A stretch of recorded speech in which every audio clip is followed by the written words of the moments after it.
Ako sa Pineda.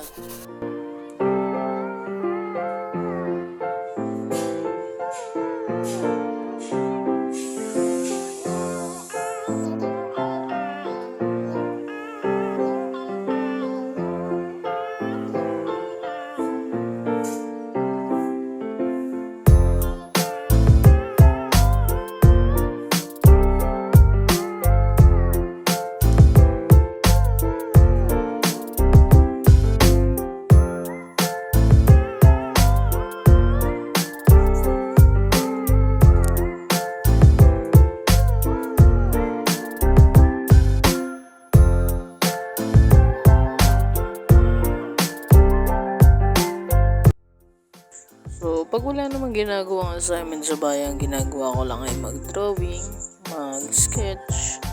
Yun lang ang ginagawa ko. Masaya na ako ron kahit sa tingin ng iba ay boring. Pero okay lang. Doon ako masaya eh. Pag wala naman na akong ma-drawing, binubuksan ko lang yung pinto sa taas para hindi maboring. Para man lang kahit pa paano maliw.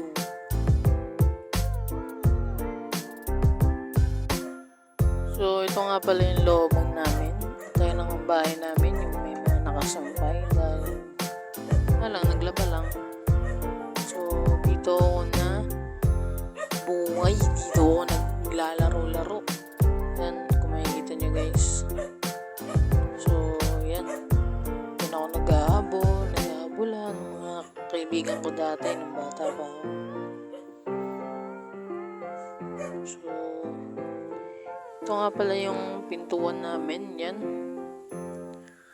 Pwede na kayong pumasok. Wala, old na kasi yung model ng aming bahay. Kaya ganyan na yung itsura. Pati po yung mga bintana namin. Yan. Pero napaganda dahil sa kulay. So, ito naman yung itsura sa loob ng bahay namin. Sa kusina. Or sa may sala namin. So, isa rin po akong firefighter na kasali po ako sa group ng Labong Kawain or LG Fire Rescue Volunteer. So, sumali po ako dyan para magkaalam para po safety sa mangyaring fire.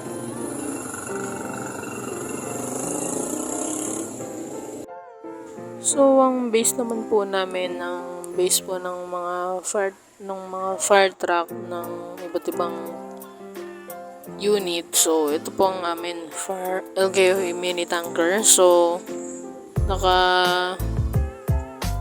naka-parking po ito sa base namin sa ilalim ng tulay ng Kalayaan Bridge.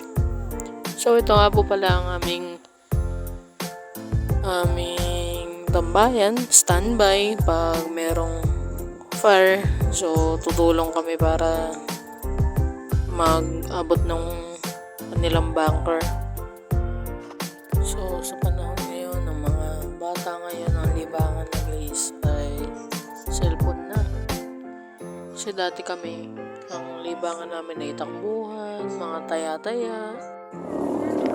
Ngayon, ang libangan na nila, ganyan na.